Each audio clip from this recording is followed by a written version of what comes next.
Good afternoon, everyone. My name is Twila Walkeden. I'm the Executive Director of the Weyburn Chamber of Commerce, and this is Chamber Face to Face.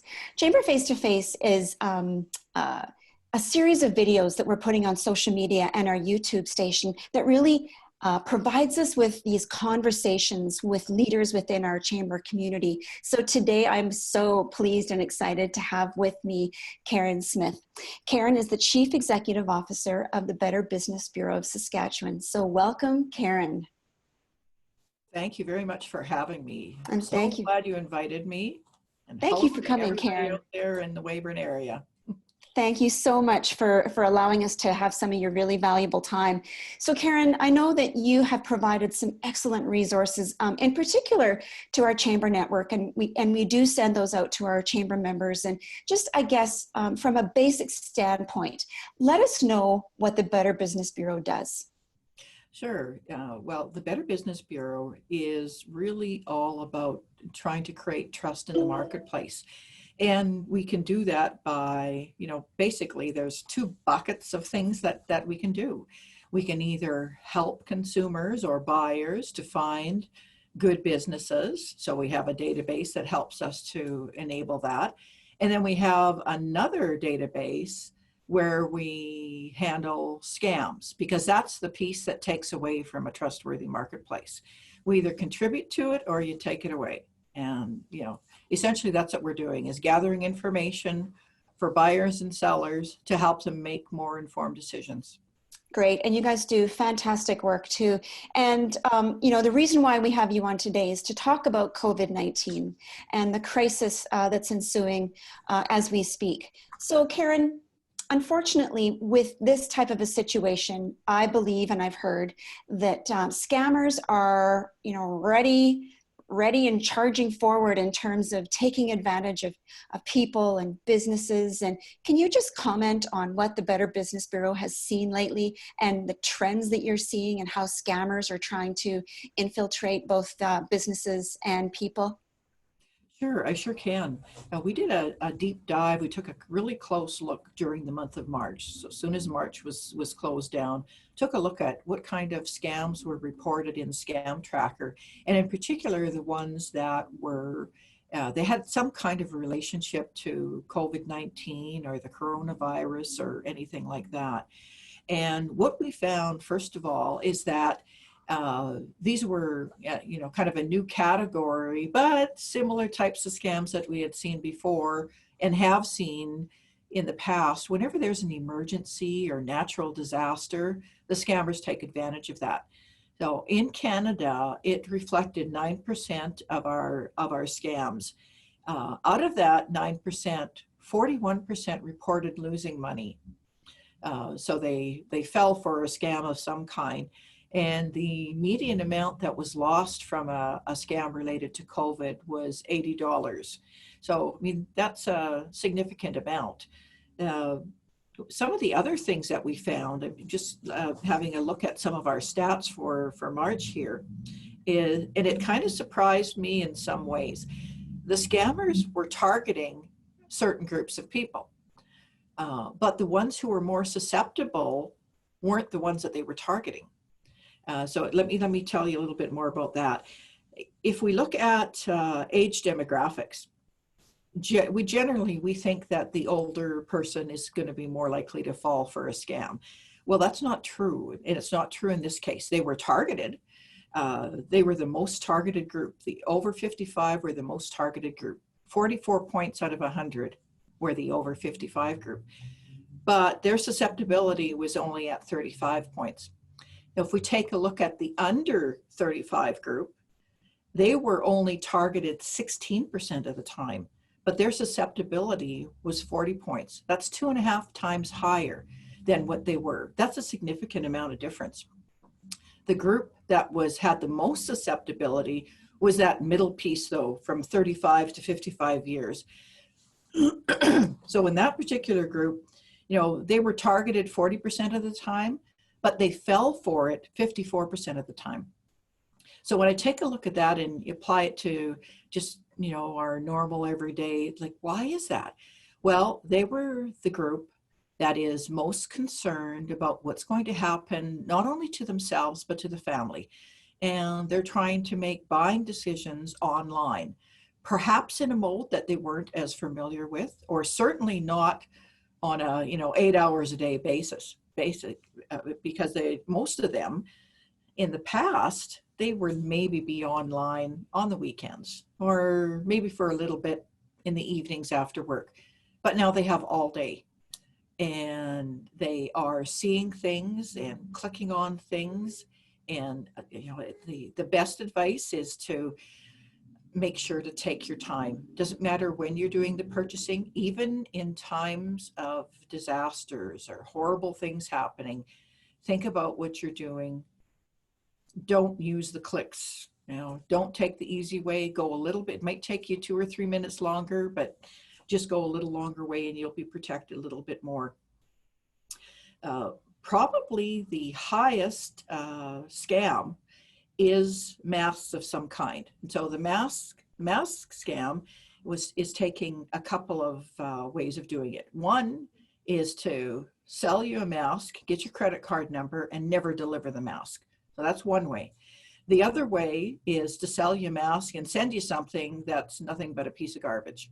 So either one will get the scammer money. One puts out a little bit of money on their end, but there is no such thing as a COVID specific mask, at least not now. Maybe there might be some developed in the future, but there isn't anything now. So if you see anything on social media, a website that says that they're specifically for coronavirus, it's just not true. Same with testing, your own testing, ordering testing online. You're not going to be able to do that. It's not real. Don't do it. Just so many things that are in that area. Kind of the second area, and this is where businesses are getting hit a little bit harder, is in the area of scams related to grants or loans or something like that. So they're pretending to be either a banking institution or a government agency, and here's our application. We've partially filled it out for you, or just click on here and the grant will be deposited to your account immediately. All these kinds of things that are just not true.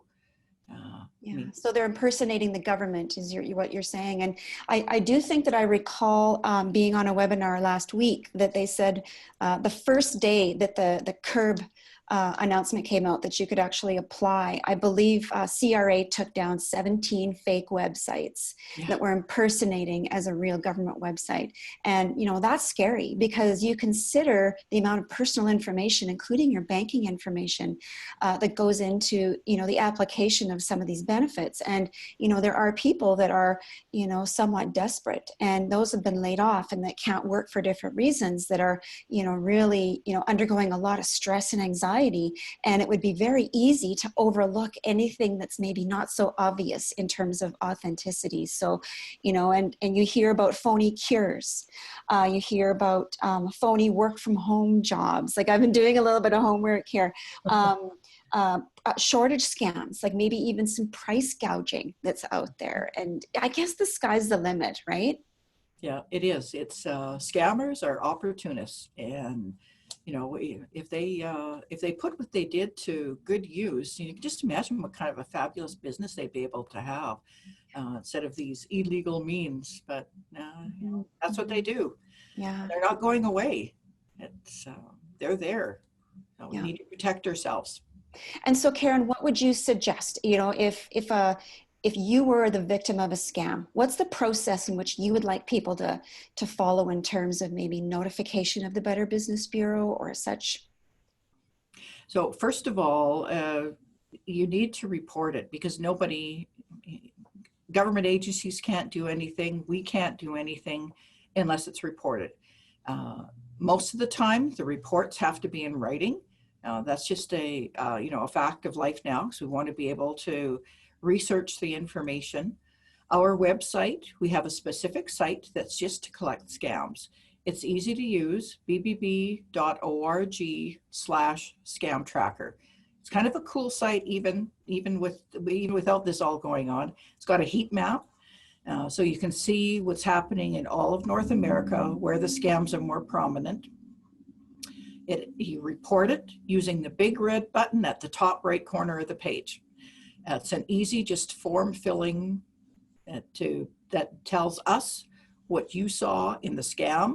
How did it come through? Was it an email, social media, website? Did it come by regular mail? Was it a phone call? So we track that information, as all the information we track helps to inform us on how we can build a prevention tactic for that particular type of scam.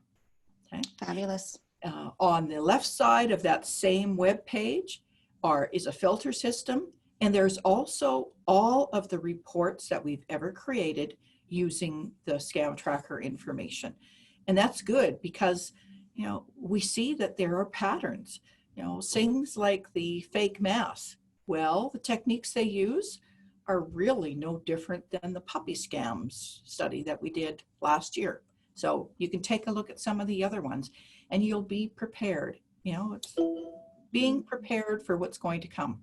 Interesting. So I guess in a nutshell, Karen, how can we avoid being scammed? How can we avoid being that victim? It might seem like it's common sense, but I think a lot of people really need the tools to use and to remember if they're ever in that situation. Well, the biggest way that we know that has the best results for avoiding is to keep yourself informed and make sure that you're doing the research before you make any kind of purchase. I mean, you don't wake up in the morning thinking, today I'm going to be scammed. We don't do that. We may think that, oh, today's the day I'm going to do some research because I want to buy this. And then do your research. Go to legitimate websites to find the companies you want to deal with, to find the product that you want to buy. Do the research. Don't just click on ads and that's how scams happen, is by reacting too quickly. Mm-hmm. Take your time. Sleep on it if you have to.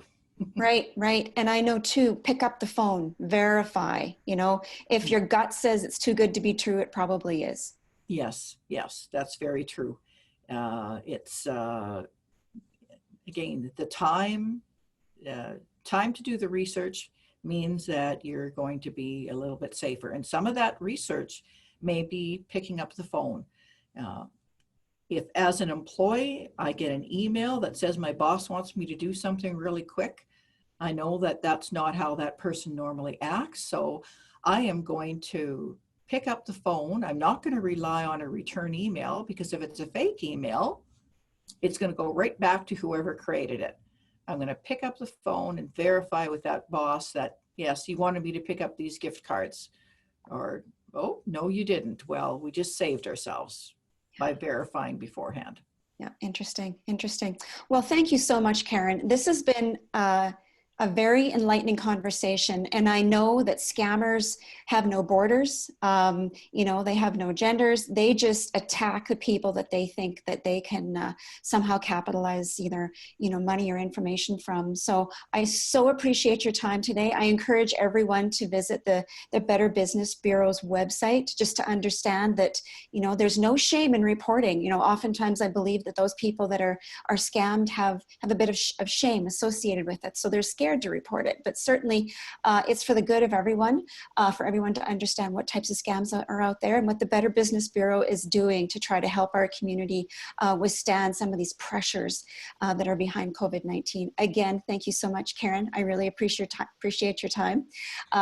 Stay tuned, everyone. We'll be having more Chamber face-to-face in the come. We really appreciate everyone's engagement. Certainly share this post on Facebook and tell your friends, tell your co-business owners to subscribe to our YouTube channel to understand all the great resources that we have for you. So again, thank you everyone for tuning in, and have a great day.